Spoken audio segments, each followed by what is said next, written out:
Bună, dragii mei! Ce faceți? Eu sunt sigură că sunteți bine. Uite, vroiam să-mi împărtășesc din nou cu voi experiența mea vis-a-vis de regimul pe care îl țin. Uite, deja suntem la 4-a săptămână de când am început acest regim. Mă simt excelent. De mult m-am simțit atât de bine. Mi-au dispărut durerile de articulație, mi-au dispărut durerile de cap, am energie, mă simt excepțional.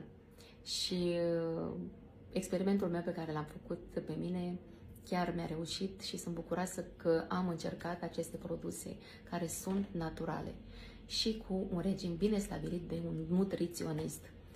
Vis-a-vis de comentariile pe care mi le-ați scris, vreau să vă zic că nu folosesc produse la Snap, nu am auzit de ele și nici n-aș fi folosit vreodată, să fie clar lucrul ăsta, nu le folosesc.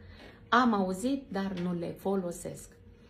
Cu un regim bine stabilit, cu mâncare sănătoasă, cu bună dispoziție, veți reuși să slăbiți cine vrea să slăbească, fetelor. Așa că sunt fără filtru, după cum vedeți, natural așa cum sunt eu în viața de zi cu zi.